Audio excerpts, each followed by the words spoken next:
गुप्त शासकों में सर्वप्रथम चांदी के सिक्के किसने चलाए? चंद्रगुप्त द्वितीय ने। कौन सी उपाधि चंद्रगुप्त द्वितीय ने धारण नहीं की थी? तो चंद्रगुप्त द्वितीय ने विक्रमादित्य की उपाधि धारण करी, देवश्री की उपाधि धारण करी, अजीत विक्रम की उपाधि धारण करी। समुद्रगुप्त ने अश्वमेध यज्ञ कराया था। जानकारी कहाँ से मिलती है? सिक्कों पर जानकारी मिलती है। चंद्रगुप्त द्वितीय का शासनकाल 380 से 412। देवी चंद्रगुप्तम किसकी रचना है? विशाख दत्त की। ग्रहण मोक्षानुग्रह की नीति किसने बनाई थी? समुद्रगुप्त ने अपनाई थी ग्रहण मोक्षानुग्रह की अनुमति। दक्षिणापथ के युद्ध में समुद्रगुप्त ने कितने राजाओं को हराया था? 12 राजाओं को। गुप्त साम्राज्य की उत्पत्ति कौन सी शताब्दी में हुई थी? 4वीं शताब्दी में। गुप्त साम्राज्य की उत्पत्ति 4वीं शताब्दी में हुई थी। प्रयाग प्रशस्ति में किसे 100 युद्धों का विजेता कहा गया है? समुद्रगुप्त को प्रयाग प्रशस्ति में 100 युद्धों का विजेता बताया गया। गुप्तकालीन प्रसिद्ध आयुर्वेद के चिकित्सक कौन थे? धन्वंतरी। चिकित्सकों डॉक्टरों गुप्त काल में आयुर्वेद को डॉक्टरों धन्वंतरी। गुप्त काल में आयुर्वेद को डॉक्टरों धन्वंतरी। वाग्भट ने आयुर्वेद के कौन से प्रसिद्ध ग्रंथ की रचना की थी? अष्टांग हृदय। अष्टांग हृदय वाग्भटु है। अष्टांग हृदय वाग्भटु। मैत्र कौन होता था? ग्राम का प्रशासनिक अधिकारी मैत्र कहलाता था। गुप्त काल में ग्राम को प्रशासनिक अधिकारी मैत्र था। कवासन होता था। नाई ने कहता कवासन। गुप्त काल में नाई ने कवासन। प्रसिद्ध गणितज्ञ ब्रह्मगुप्त का जन्म कहाँ हुआ था? बीनमाल जालौर में ब्रह्मगुप्त का जन्म हुआ था। चंद्र ग्रहण और सूर्य ग्रहण की वैज्ञानिक व्याख्या किसने की थी? आर्यभट्ट ने।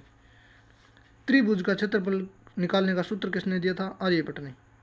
गुप्त संहिता के विकास गुप्त संहिता के किस वर्ष से वल्लभी संहिता प्रारंभ हुआ था? गुप्त संहिता के किस वर्ष से वल्लभी संहिता प्रारंभ हुआ था? 319 में वल्लभी संहिता प्रारंभ हुआ था। 10 अवतार मंदिर किस शैली में निर्मित है? पंचायतन शैली वो मंदिर है 10 अवतार मंदिर। वर्धा संहिता के रचनाकार कौन थे? वराहमिहिर। वर्धा संहिता। वैसे वराहमिहिर वैसे वर्धा संहिता। बंजर भूमि कहलाती थी गुप्त काल में उस्सर। सूरदर्शन झील का क्या उपयोग लिया जाता था सिंचाई व्यवस्था में?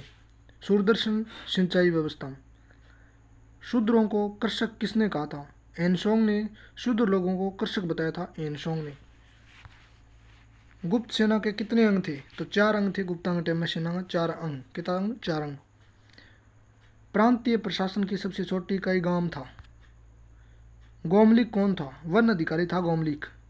गोमलिक को क्या काम हो? वन अधिकारी हो गोमलिक। गुप्त काल में भारत का सर्वाधिक व्यापक व्यापार संपर्क था। गुप्त काल में भारत को सबसे ज़्यादा व्यापार किन साथ हो?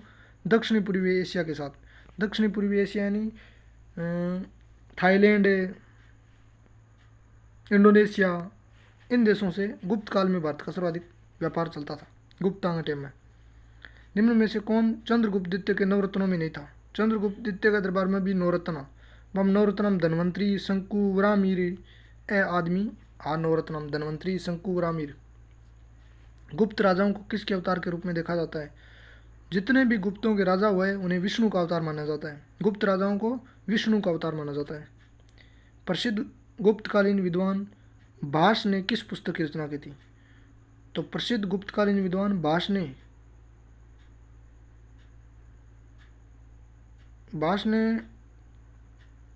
इन सभी की रचना की थी। शौपन वास वधता ये किताब भी भास की है। चारुदत्ता भी भास की है और अरुभंग यह भी भास की है। तो तीनों किताब भास की है। अरुभंग, चारुदत्ता और शौपना वासवदत्ता ये तीनों किताब भास की है। निम्न में से किसने सर्वप्रथम भारत में परमाणु परिकल्पना को प्रतिपादित किया था? कणाद ने परमाणु परिकल्पना को प्रतिपादित किया था। चंद्रगुप्त द्वितीय व समुद्रगुप्त के सिक्कों पर कौन से पक्षी के चित्र मिलते हैं? गरुड़ के। गुप्तकालीन चित्रकला के अवशेष कहाँ दिखाई देते हैं? तो गुप्त काल की चित्रकला के अवशेष बाघ की गुफाम, अजंता गुफाम और बादामी गुफाम, तीनों गुफाओं में गुप्तकालीन चित्रकला के अवशेष मिलते हैं। गुप्त काल में प्रसिद्ध बौद्ध दार्शनिक था। तो गुप्त काल में आर्यदेव, असंग, मैत्रेयनाथ, वसुबंधु, दिगनाग ये सभी बौद्ध दार्शनिक थे। गुप्त काल की मूर्ति कला का सर्वोत्तम उदाहरण है सारनाथ की मूर्ति। गुप्त काल की मूर्ति कला का सर्वोत्तम उदाहरण सारनाथ की मूर्ति। गुप्त राजाओं ने कौन से धर्म को प्राश्रय दिया था? वैष्णव धर्म मानता गुप्त। गुप्त काल में भारत द्वारा विदेशों में निर्यात की जाने वाली सबसे महत्वपूर्ण वस्तु थी मसाले। तो गुप्तांग टाइम में सबसे ज़्यादा आपका निर्यात मसाला करता। क्या निर्यात होता? मसाला। गुप्त काल का सर्व प्रमुख उद्योग कौन सा था? कपड़ा उद्योग। तो गुप्तांग टाइम में सर्व प्रमुख उद्योग हो कपड़ा उद्योग। किस के शासनकाल में पहली बार दीवानी और फौजदारी कानून भली भांति परिभाषित किए गए थे। गुप्ता के टाइम में दीवानी और फौजदारी मामला भली भांति परिभाषित किए गए हैं कि कौन से दीवानी मामले होते हैं और कौन से फौजदारी होते हैं। ये गुप्ता के टाइम में परिभाषित किए गए अच्छी तरह से। गुप्तों के पतन का महत्वपूर्ण कारण क्या था? हुणों का आक्रमण गुप्तों के पतन का कारण माना जाता है। ठीक है, भारत में हुणों का प्रथम आक्रमण किया था तोरमान ने। मंदसौर अभिलेख के रचनाकार कौन है? वत्स भट्ट। वत्स भट्टी है वो मंदसौर अभिलेख को रचनाकार है वत्स भट्टी। मंदसौर अभिलेख के रचनाकार वत्स भट्टी। 466 में चीनी सम्राट शांग के दरबार में राजदूत भेजकर किस गुप्त सम्राट ने सुदूर चीन के साथ संबंध स्थापित किए थे? तो स्कंद गुप्त ने चीन के सम्राट शांग के दरबार में राजदूत भेजा था। स्कंद गुप्त ने भेजा था भाई। चंद्रगुप्त ने गुप्त साम्राज्य की कौन कौन सी 2 राजधानियां बनाई थी? तो चंद्रगुप्त ने गुप्त साम्राज्य की 2 राजधानियां बनाई, पाटलिपुत्र और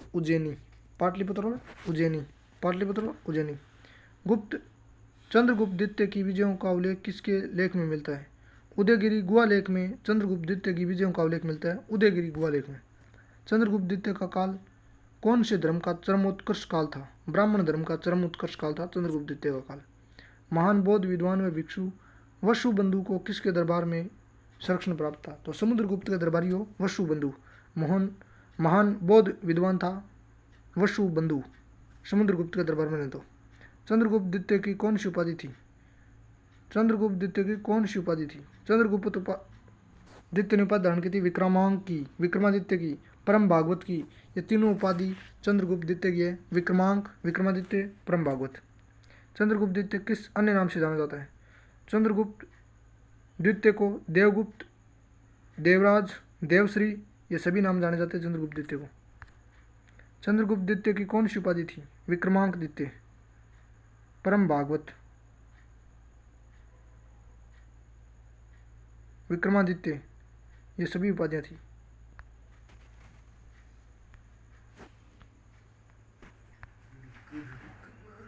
लिच्छवी राजकुमारी कुमार देवी से विवाह संबंध किसने स्थापित किया था? चंद्रगुप्त प्रथम ने। समुद्रगुप्त ने किस प्रकार की स्वर्ण मुद्राएं जारी की? तो समुद्रगुप्त ने गरुड़ प्रकार और धनुर्धारी प्रकार की मुद्रा जारी की, परशु प्रकार और अश्वमेध प्रकार की मुद्राएं जारी की, व्याघ्र हिनन प्रकार और वीणावादन प्रकार की मुद्राएं जारी की। तो इन सभी प्रकार की मुद्राएं जारी की। सामंत प्रथा प्राचीन भारत के किस युग में व्यापक रूप से फैली थी? तो गुप्त काल में सामंत व्यवस्था सबसे ज़्यादा फैली थी। गुप्त काल में निम्न में से किसकी पूजा मुख्यतः होती थी? विष्णु और शिवजी की पूजा होती थी गुप्त काल में, शिवजी और विष्णु की। 3री शताब्दी में भारत में कौन से नए राजवंश का उदय हुआ था? तो 3री शताब्दी में नाग शक्ति, वाकाटक, गुप्त, सगड़ांग उदय हुआ है 3री शताब्दी में। वैसे तो गुप्तों का उदय 4ठी शताब्दी में हुआ था, लेकिन पूर्वी भारत में गुप्त वंश की स्थापना 3री शताब्दी में मानी जाती है। अभिलेख के साक्ष्यों के आधार पर गुप्तों का आदि पुरुष किसे माना जाता है? तो श्रीगुप्त को। अभिलेखांग साक्ष्य के आधार पर गुप्तों को आदि पुरुष श्रीगुप्त को ही माना जाता है, घटोत्कच को नहीं माना जाता है।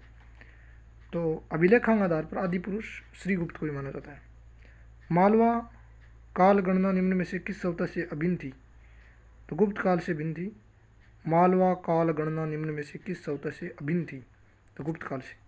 प्राचीन भारत में कारीगरों की संस्था क्या कहलाती थी? श्रेणी। प्राचीन भारत में कारीगरों की संस्था श्रेणी कहलाती थी। भाग और बलि क्या थे? राजस्व का स्रोत था भाग और बलि क्या थे? राजस्व का स्रोत था। किसके सोने के सिक्कों में हीन धातु के मिश्रण का प्रतिशत सबसे ज़्यादा था? तो स्कंदगुप्त के सिक्कों में खराब धातु ज़्यादा यूज करी स्कंदगुप्त। शक एवं गुप्त सभ्यता के बीच में लगभग कितना अंतर है? शक सभ्यता 78 में चालू हुई, गुप्त सभ्यता 319 में चालू हुई। टोटल अंतर हो गया 242 साल में। कुमार संभव महाकाव्य किस कवि ने लिखा था? कालिदास को कुमार संभव। गुप्त युग का प्रवर्तक कौन था? तो चंद्रगुप्त प्रथम को गुप्त युग का प्रवर्तक माना जाता है। चीनी यात्री फाइयान गुप्त युग का प्रवर्तक कौन था? प्रवर्तक मानी गुप्त युग को चलाया था आगे, तो चंद्रगुप्त प्रथम को गुप्त युग का प्रवर्तक माना जाता है। घटोत्कच ने कौन माना जाता? चंद्रगुप्त ने प्रथम ने माना जाए गुप्त युग को प्रवर्तक नाम लेना है चंद्रगुप्त प्रथम करना है। चीनी यात्री फाइयान के यात्रा विवरण के संबंध में उल्लेखनीय है कि वह क्या करता था? गुप्त वंश के शासकों का कोई उल्लेख नहीं करता है। सहपरिवार विवरण देता है, गुप्त प्रशासन की आलोचना करता है, हिंदू स्थापत्य की मूर्तिकला की प्रशंसा करता है। चीनी यात्री फाहियान के यात्रा विवरण के समय में उल्लेखनीय है कि वह गुप्त वंश के शासकों का कोई उल्लेख नहीं करता है। ये बात बहुत बड़ी बात है कि फाहियान गुप्त वंश के बारे में लिखता है लेकिन गुप्त वंश के शासकों के बारे में कुछ उल्लेख नहीं करता है। ये बात सबसे महत्वपूर्ण है कि फाहियान गुप्ता टेम आयो पर गुप्त राजा ने शासकों का वर्णन कौन करे। गुप्तकालीन पुस्तक नवीनतम का संबंध किससे है? चिकित्साओं संबंधित किताब है नवीनतक। तो गुप्तकालीन पुस्तक नवीनतक का संबंध किससे है? चिकित्सा से संबंधित है नवीनतक। निम्न में से किसने बोध गया में सिंहली भिक्षुओं के लिए विहार बनाने की अनुमति दी थी? तो समुद्रगुप्त ने बोध गया में सिंहली भिक्षुओं के लिए विहार बनाने की अनुमति दी थी, समुद्रगुप्त ने। सारनाथ के दमेक स्तूप का निर्माण किस काल में हुआ था?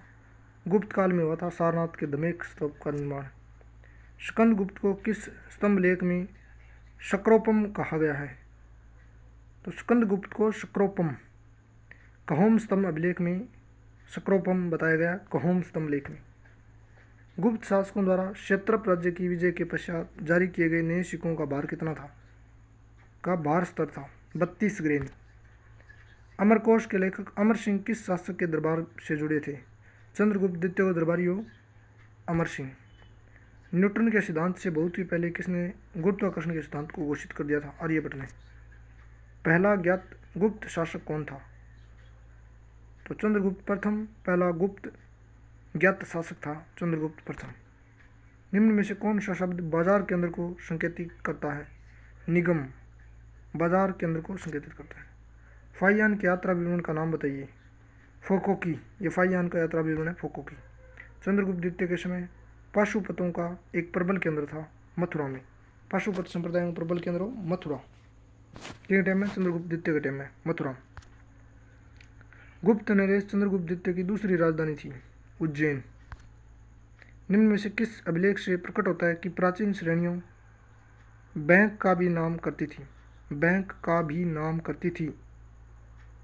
तो कुमार गुप्त का मंदसौर अभिलेख से पता चलता है कि प्राचीन श्रेणियां बैंक का भी काम करती थी।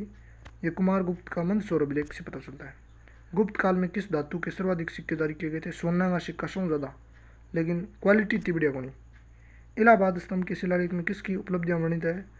तो इलाहाबाद स्तंभ में समुद्रगुप्त के बारे में वर्णन है। इलाहाबाद स्तंभ के बारे में समुद्रगुप्त। समुद्रगुप्त को भारत का नेपोलियन किसने कहा था? वी.एस. सीमत ने समुद्रगुप्त को भारत का नेपोलियन कहा था। वी.एस. सीमत। गुप्त काल में विदेशी व्यापार का कौन सा नया मार्ग जोड़ा गया था? गुप्त काल में तो गुप्त काल में उत्तरी रूस जाने का स्थल मार्ग जोड़ा गया था। विदेशी व्यापार का नया मार्ग उत्तरी रूस जाने का मार्ग। समुद्रगुप्त के समय कांची का राजा कौन था? तो विष्णुगुप्त राजा था कांची का समुद्रगुप्त के टाइम में। निम्नलिखित पुस्तकों को गुप्त काल में लिखी गई थी। कौन कौन सी किताबें गुप्त काल में लिखी है? तो चारों किताब गुप्त काल में लिखी है। अमरकोश, कामसूत्र, मेघदूत, मुद्राराक्ष, यह गुप्त काल की है। चंद्रगुप्त द्वितीय ने अपनी बेटी प्रभावती का विवाह किससे किया था? रुद्रसेन द्वितीय। चंद्रगुप्त द्वितीय ने अपनी बेटी प्रभावती का विवाह किया था रुद्रसेन द्वितीय से। सारनाथ की मूर्ति स्पर्श मुद्रा वाली बुद्ध प्रतिमा कालांकित है। गुप्त काल में बनी है सारनाथ वाली मूर्ति। निम्न में से कौन गुप्तकालीन स्थानीय नगर प्रशासन समिति के अधिकारी के सदस्य थे? तो वो थे सार्थवाह, प्रथम कुलिक, प्रथम कायस्थ। गुप्त काल में गुजरात, बंगाल, दक्कन, तमिल राष्ट्र में स्थित केंद्र किससे संबंधित थे? तो वस्त्र उत्पादन में संबंधित था गुप्ता टाइम में गुजरात, बंगाल वस्त्र उत्पादन में। शक विजेता किसे माना जाता है? चंद्रगुप्त द्वितीय को शक विजेता माना जाता है क्योंकि इसने विक्रमादित्य की उपाधि धारण की थी शकों को हराकर। निम्न में से किस गुप्त राजा का एक अन्य नाम देवगुप्त था? तो चंद्रगुप्त द्वितीय ने देवगुप्त भी कहे। निम्न में से किसने बराबर गुफा अभिलेख में अपने पिता को सामंत चूड़ामणि के नाम से उद्धृत किया है? तो अवंत वर्मन ने। निम्न में से कौन एक अभिलेख लौह स्तंभ पर पाया गया है? तो मेहरौली स्तंभ लेख है वो लौह स्तंभ पर पाया गया है। मेहरौली प्रशस्ति लौह स्तंभ मेहरौली में है। गुप्त काल में कौन एक कृषि कर नहीं था? तो गुप्ता टाइम में कृषि कर कौन कौन सा, भांग एक कृषि को टैक्स हो, शुल्क एक कृषि पर टैक्स हो, हाली वाकर ये भी एक कृषि पर टैक्स था। तो तीनों कृषि पर टैक्स, बाघ, शुल्क और हालीवार, ये कृषि पर टैक्स गुप्ता टाइम में, बाघ, शुल्क और हालीवार। गुप्त पूर्व काल में निम्न में से कौन ऊनी वस्त्र उत्पादक का एक प्रमुख केंद्र था? तो गांधार में ऊनी कपड़ा बनता गुप्ता टाइम में। त्रिमूर्ति की अवधारणा का उदय हुआ था? ब्रह्मा विष्णु महेश, इन तीनों की मूर्ति का, त्रिमूर्ति का अवधारणा आई थी गुप्त काल में। प्रथम गुप्त शासक के बारे में निम्न में से कौन जानकारी देता है? इत सिंह है, वो पहला गुप्त शासक के बारे में जानकारी देता है, इत सिंह। निम्न में से किस शासक ने गुप्त मुद्रा व्यवस्था की शुरुआत की थी? गुप्त काल में मुद्रा व्यवस्था की शुरुआत करी चंद्रगुप्त प्रथम ने। गुप्त मुद्रा व्यवस्था की शुरुआत चंद्रगुप्त प्रथम ने। पहला गुप्त शासक जिसने सिक्के जारी किए थे, चंद्रगुप्त प्रथम। दिल्ली के महरौली के कुतुल इस्लाम मस्जिद के प्रांगण में स्थित लौह स्तंभ किसकी स्मृति में है? राजा चंद्र की याद में लौह स्तंभ लगाया गया है कुतुल इस्लाम मस्जिद के प्रांगण में। जो लौह स्तंभ है दिल्ली में महरौली में, वो राजा चंद्र की याद में लगाया गया है। गुप्त काल में वराहमिहिर ने प्रसिद्ध पुस्तक वरदय संहिता की रचना की। यह किस विषय पर आधारित प्रबंध था? तो वराहमिहिर की किताब है वरदय संहिता, वो क्या ऊपर है? खगोल विज्ञान के ऊपर है। महरौली स्तंभ लेख का निर्माण किस सदी में हुआ था? तो चौथी शताब्दी में महरौली स्तंभ बनाए गए गुप्ता टाइम में। कुमार गुप्त प्रथम के मंदसौर अभिलेख में निम्न में से किस श्रेणी का उल्लेख मिलता है? तो रेशम बुनकरों का उल्लेख मिलता है। किस अभिलेख से ज्ञात होता है कि स्कंदगुप्त ने उन्हों को हराया था? तो भीतरी स्तंभ अभिलेख में वेरबाट है कि भीतर उन्होंने हराया स्कंदगुप्त ने। निम्न युगों में से कौन सा एक भारतीय षड दर्शन का भाग नहीं है? तो भारतीय षड दर्शन का भाग कौन कौन सा है? न्याय और वैशेषिक, ये षड दर्शन है। मीमांसा, वेदना, ये वेदांत, ये भी है। और सांख्य और योग, ये 6 दर्शन माने गए, वो 6 दर्शन है। न्याय दर्शन है, वैशेषिक दर्शन है, मीमांसा, उत्तर मीमांसा, दक्षिण मीमांसा और वेदांत, सांख्य और योग, ये सभी है। गुप्तकालीन भारत में मैत्र और पटकिल पदनाम किसके लिए प्रयुक्त होते थे? तो मैत्र और पटकिल नाम ग्राम गए मुख्य अनकन था गुप्ता टाइम में, मैत्र और पटकिल। चांदी के सिक्के जारी करने वाला पहला गुप्त शासक कौन था? चंद्रगुप्त द्वितीय ने चांदी के सिक्के चलाए थे सबसे पहले। गुप्त साम्राज्य के पतन के विभिन्न कारण थे, निम्न में से कौन सा कारण नहीं था? तो प्रशासन को सामंतीय ढांचा, ये भी एक कारण था। हुण आक्रमण भी सबसे ज़्यादा तकड़ा कारण था गुप्त साम्राज्य के पतन का। उत्तरवर्ती गुप्तों का बौद्ध धर्म स्वीकार करना, ये भी कारण था। लेकिन अरब आक्रमण गुप्ता टाइम में हुए ही को नहीं, अरब आक्रमण हुए ही को नहीं। तो यह उपरला 3 कारण है, चौथा कारण नहीं है। परम भागवत उपाधि धारण करने वाला पहला गुप्त शासक कौन था? चंद्रगुप्त द्वितीय ने परम भागवत की उपाधि धारण करी। गुप्त साम्राज्य द्वारा निम्न में से किन्हें कर रहित कृषि भूमि प्रदान की जाती थी? तो ब्राह्मणन कर रहित भूमि दी जाती थी, नॉन टैक्सेबल भूमि। आर्यभट्ट और कालिदास किस गुप्त शासक के दरबार में थे? चंद्रगुप्त द्वितीय के दरबार में। समुद्रगुप्त के प्रयाग प्रशस्ति वाले स्तंभ पर निम्न में से किसका लेख मिलता है? जहांगीर को भी उल्लेख है यहाँ पर। पृथ्विया प्रथम वीर उपाधि थी। समुद्रगुप्त की उपाधि पृथ्विया प्रथम वीर, यानी पृथ्वी के ऊपर पहला वीर है, यह उपाधि धारण की थी समुद्रगुप्त ने। गुप्त काल में किस प्रकार की भूमि को अपृत कहा जाता था? तो बिना जोती जाने वाली जंगली भूमि होती इसको अपृत, जिसको बाया नहीं जा सकता, बिना जोते वाली जंगली भूमि को अपृत कहा जाता था, जंगली भूमि अपृत। कुतुब मीनार के निकट स्थित लौह स्तंभ वैज्ञानिकों का ध्यान क्यों खींचता है? क्योंकि उसकी जंग रोधिकता के कारण, जंग नहीं लगता उसके। उदंतपुर शिक्षा केंद्र निम्न में से किस राज्य में स्थित है? बिहार में है उदंतपुर।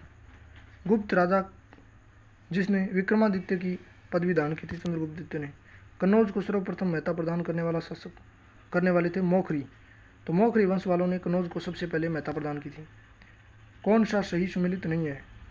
किरातार्जुनियम के लेखक का 12वीं, 10 कुमार चरित्र है दंडी को, मरगज कटिकम शूद्रम को। सूरदर्शन झील जिसका निर्माण चंद्रगुप्त मौर्य के सौराष्ट्र प्रांत के गवर्नर पुष्पगुप्त ने कराया था तथा जिसकी मरम्मत पहली बार शक शासक रुद्रदामन ने करवाई थी, उसकी दूसरी बार मरम्मत स्कंदगुप्त ने करवाई थी। तो भी पहली बार मरम्मत कौन कराई?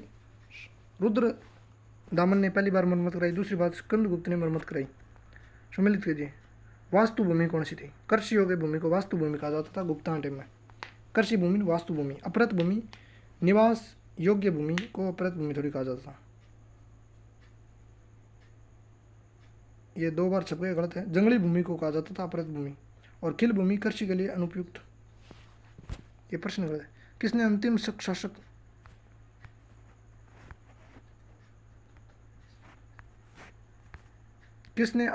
शासक रुद्र सिंह तृतीय को पराजित कर और उसकी हत्या कर शकों का अंतिम रूप से उल्लंघन किया था? तो चंद्रगुप्त द्वितीय ने सर्वराजोछेता, सभी राजाओं को उखाड़ फेंकने वाला की उपाधि धारण की थी चंद्रगुप्त द्वितीय ने। सर्वराजोछेता की उपाधि धारण चंद्रगुप्त द्वितीय ने। सम्मिलित कीजिए। आर्यभट्ट को आर्यभट्टम रचना है धन्वंतरी की। नवीनतक है नवीनतम, नवीनितम, नवीनितकम धन्वंतरी की किताब है नवीनितकम। ब्रह्मगुप्त की है ब्रह्म सिद्धांत। वरामिर की है पंच सिद्धांतक। वरामिर की किताब है पंच सिद्धांतक। किस गुप्त शासक ने दक्षिणापथ में 12 राज्यों पर धर्म विजय की थी? समुद्रगुप्त ने। चंद्रगुप्त प्रथम की पत्नी का नाम था कुमार देवी लक्ष्मी राजवंश की। रामगुप्त की पत्नी का नाम था ध्रुव देवी। समुद्रगुप्त की पत्नी का नाम था दत्ता देवी। समुद्रगुप्त की पत्नी का नाम था दत्ता देवी। रुद्रसेन द्वितीय की पत्नी का नाम प्रभावती। चंद्रगुप्त प्रथम ने उपाधि धारण की थी महाराजा धीराज की। समुद्रगुप्त ने अश्वमेध पराक्रम की उपाधि धारण करी। चंद्रगुप्त द्वितीय ने परम भागवत की उपाधि धारण करी। स्कंदगुप्त ने शक्रोपम की उपाधि धारण करी। तांबा का सिक्का जारी करने वाला पहला गुप्त शासक था रामगुप्त तांबा का सिक्का जारी किया ने। गुप्तकालीन पुस्तक नवनीतकम का संबंध किससे? चिकित्साओं किताब है नवनीतकम किताब है वो चिकित्साओं संबंधित है। शासक और मुद्रा के प्रकार। कुमार देवी प्रकार का सिक्का कौन जारी किया? चंद्रगुप्त प्रथम के नाम हो। वीणावादक सिक्का समुद्रगुप्त ने। चक्र विक्रम प्रकार का सिक्का चंद्रगुप्त द्वितीय ने, क्योंकि विक्रमादित्य उपाधि चक्र विक्रम प्रकार का सिक्का जारी किया। कार्तिक के प्रकार के सिक्के कुमारगुप्त ने शुरू किए थे। कालिदास की किस कृति की गिनती विश्व की 100 प्रसिद्ध साहित्यिक कृतियों में होती है? अभिज्ञान शाकुंतलम की। निम्न में से कौन सा गुप्त वंश के पतन का कारण नहीं था? तो कारण कौन सा? स्कंदगुप्त के बाद केंद्रीय शक्तियों का दुर्बल होना यह कारण था। उनों का आक्रमण था, मेन तो कारण था। प्रांतीय शासकों का विद्रोह यह भी कारण था। सत्ता के नियंत्रण के लिए आंतरिक कलह गुप्तों का पतन का कारण नहीं था। प्रथम भारतीय विद्वान कौन था जिसने गणित को एक प्रथम विषय के रूप में स्थापित किया था? आर्यभट्ट। गुप्त काल में उत्तरी भारतीय व्यापार निम्न में से किसी एक पतन से होता था? तो गुप्ता टाइम में बंदरगाह ताम्रलिप्ति बंदरगाह। गुप्त शासकों द्वारा जारी किए गए चांदी के सिक्के कहलाते थे रूपक। चंद्रगुप्त द्वितीय के काल में विद्या कला साहित्य का महान केंद्र कौन सा था? उज्जैन। चंद्रगुप्त द्वितीय टाइम में विद्या कला साहित्य को महान केंद्र उज्जैन मध्य प्रदेश। गुप्तकालीन सिक्कों का सबसे बड़ा ढेर कहाँ से प्राप्त हुआ है? ब्याना भरतपुर। यूरोपीय भाषा में अनुवादित प्रथम भारतीय ग्रंथ कौन सा है? अभिज्ञान शाकुंतलम। प्राचीन भारत में सामंती व्यवस्था का अभ्युदय सैनिक अभियानों में देखा जा सकता है और गुप्त काल में सामंती व्यवस्था का पर्याप्त विस्तार हुआ था। दोनों बात सही है। गुप्त वंश ने अवधि में शासन किया 319-500 तक, लगभग 200 साल तक राज किया था गुप्तों ने। 319-500 तक लगभग। कौन सा राजवंश हुनों के आक्रमण से अत्यंत विचलित हुआ था? गुप्त। अजंता गुफाओं के सरीखी जैसी गुफाएं मध्य प्रदेश में कहाँ मिलती है? बाग में। निम्न में से किस काल में क्षत्रियों की पुरुषों के बराबर थी? तो गुप्त काल में क्षत्रियों की स्थिति पुरुषों बराबरी। कालिदास द्वारा रचित मालविकाग्नि का मित्र नाटक का नायक कौन था? अग्निमित्र। समुद्रगुप्त की सैनिक उपलब्धियों का वर्णन किसके अभिलेख में उपलब्ध है? प्रयाग अभिलेख में। किस वंश के शासकों ने मंदिरों और ब्राह्मणों को सबसे अधिक गाम दान में दिए थे? गुप्तों ने सबसे ज़्यादा गाम दान दिया। गुप्त वंश में भू राजस्व की दर क्या थी? उपज का 1/6 भाग। और यही पुराणों में बताई गई है कि 1/6 भाग सबसे बढ़िया माना जाता है। तो उपज का 6 भाग ये विजयनगर साम्राज्य में लिया जाता था 1/6, और गुप्तों ने भी 1/6 भाग लिया। नगर का क्रमिक पतन किस काल की एक महत्वपूर्ण विशेषता थी? गुप्त काल की विशेषता। चंद्रगुप्त प्रथम ने गुप्त संहिता का आरंभ किस उपलक्ष्य में किया था? अपने राज्यारोहण के स्मारक के रूप में गुप्त संहिता चलाया था, अपने राज्यारोहण के स्मारक में। गुप्त काल को प्राचीन भारत का क्लासिक युग क्यों कहा जाता है? क्योंकि कला साहित्य के क्षेत्र में अपने चरम पर पहुंच गए थे, कला और साहित्य दोनों में। सारनाथ के दमेक स्तूप का निर्माण किस काल में हुआ था? गुप्तांटे में। गुप्त काल की सोने की मुद्रा को क्या कहा जाता था? दिनार। सोने की मुद्रा दिनार। अजंता की गुफा में किन गुफाओं का निर्माण गुप्त काल में हुआ था? 16-17-19 का निर्माण गुप्तांटे में हुआ है। गुप्त साहित्य का स्थापत्य कला का सर्वोत्तम मंदिर निम्न में से कौन सा है? देवगढ़ का 10 अवतार मंदिर गुप्ताओं सौ बढ़िया मंदिर है। गुप्त संहिता को प्रारंभ करने का श्रेय चंद्रगुप्त प्रथम को जाता है। गुप्तकालीन शासन प्रणाली किस प्रकार की थी? राजतंत्र था। हाँ, राजतंत्र था। गुप्त काल में राजतंत्र ही उसी है। फाहियान द्वारा रचित ग्रंथ फुकोकुई निम्न में से किसका विवरण नहीं मिलता है? बौद्ध धर्म के सिद्धांत क्या में दिया? बौद्ध राज्यांग बारम भी है, गौतम बुद्ध का उपदेश भी है, ब्रह्म बुद्धा का मंदिर भी है, लेकिन बौद्ध धर्म के सिद्धांत नहीं है। सिद्धांत क्या में लिखा हो? बौद्ध को इतिहास लिखा हो, सिद्धांत क्या में लिखा हो? फुकोकुई में। महरौली दिल्ली स्तंभ लौह स्तंभ का निर्माण किस सदी में हुआ था? 4वीं शताब्दी में, क्योंकि गुप्ताओं का रेड है। धनवंतरी क्या कौन थे? तो चंद्रगुप्त यानी विक्रमादित्य के राज दरबार में नवरत्न में से एक प्रसिद्ध चिकित्सक था धनवंतरी। चंद्रगुप्त द्वितीय ने अपनी किस विजय की खुशी में चांदी के सिक्के विशेष सिक्के जारी किए थे? शकों को हराने के बाद में चांदी के विशेष सिक्के जारी किए थे चंद्रगुप्त द्वितीय ने। चंद्रगुप्त द्वितीय ने विक्रमादित्य की उपाधि कब धारण की थी? शकों का उन्मूलन करने के बाद। श्रीलंका के राजा मेघवर्मन ने किस स्थान पर भगवान बुद्ध का मंदिर बनाने के लिए समुद्रगुप्त से अनुमति मांगी थी? बोधगया। गुप्त काल के सर्वाधिक लोकप्रिय देवता कौन था? विष्णु, क्योंकि विष्णु ने दोगता। सेतुबंध का रचनाकार प्रवरसेन द्वितीय किस शासक के समकालीन था? वाकाटक का। सेतुबंध का रचनाकार प्रवरसेन द्वितीय किस वंश का शासक था? वाकाटक वंश को राजा हो प्रवरसेन द्वितीय, इसने सेतुबंध किताब लिखी। किस गुप्तकालीन शासक को कविराज कहा जाता है? समुद्रगुप्त को। स्कंदगुप्त को किस स्तंभ लेख में शक्रोपम कहा गया है? तो कहोम स्तंभ लेख में शक्रोपम बताया गया है। कहोम स्तंभ लेख में। सम्मिलित कीजिए। प्रयाग इलाहाबाद प्रशस्ति समुद्रगुप्त की है। विलसड़ ये कुमारगुप्त की है। भित्री स्कंदगुप्त को है। मंदसौर अभिलेख वधुवर्मन को है। उत्तरगुप्त युग में जो विश्वविद्यालय प्रसिद्ध हुआ था वह था नालंदा। गुप्ता टाइम में नालंदा ज़्यादा फेमस है। गुप्त शासकों तक्षशिला ने ज़्यादा फेमस हो। उत्तरगुप्त काल में जो विश्वविद्यालय प्रसिद्ध हुआ था वह नालंदा था। गुप्ता टाइम में नालंदा फेमस हो ज़्यादा। मौर्य टाइम में तक्षशिला हो। गुप्त शासकों की सरकारी दरबारी भाषा क्या थी? संस्कृत। हुआ यार। बाल विवाह की प्रथा किस काल में प्रारंभ हुई थी? गुप्ता टाइम में बाल विवाह चालू करिए। गुप्त वेरी कौन पढ़ दियो बाल विवाह कर लाओ। गुप्त किसके सामंत थे? कुषाणा सामंत था। गुप्त वंश के किस शासक ने सर्वप्रथम महाराजा धीराज की उपाधि धारण की थी? चंद्रगुप्त ने। किसके शासनकाल के दौरान अजंता की गुफा बनाई गई थी? गुप्तों के टाइम में। मंदिर बनाने की कला का जन्म हुआ था गुप्तों के टाइम में। गुप्त राजवंश किसके लिए प्रसिद्ध था? कला और स्थापत्य कला के लिए। सीधी कला और स्थापत्य के लिए। भारतीय इतिहास का स्वर्ण युग गुप्त काल को कहा जाता है। सोने के सर्वाधिक सिक्के गुप्त काल में आए थे। गुप्त काल के चांदी के सिक्कों को रूपक कहा जाता था। कुतुब मीनार के पास स्थित लौह स्तंभ किस राजा की द्वारा बनवाया गया था? चंद्रगुप्त द्वितीय ने लौह स्तंभ बनवाया। चंद्रगुप्त द्वितीय ने। गुप्त वंश का वह राजा कौन था जिसने हुणों को भारत में आक्रमण करने से रोका था? तो रोको तो स्कंदगुप्त हुणान की बात चल रही है। शकान रहा चंद्रगुप्त द्वितीय ने तो हुणों को भारत पर आक्रमण करने से रोका था स्कंदगुप्त ने। परम भागवत उपाधि धारण करने वाला पहला गुप्त शासक कौन था? समुद्रगुप्त परम भागवत की उपाधि धारण करी। दशमलव प्रणाली का विकास आर्यभट्ट ने किया था। नालंदा विश्वविद्यालय की स्थापना किसने की थी? कुमारगुप्त ने। कुमारगुप्त को गोविंद कुमार भी कहा जाता है।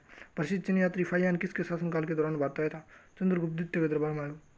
प्रसिद्ध कवि कालिदास किसके राजकवि थे? चंद्रगुप्त द्वितीय।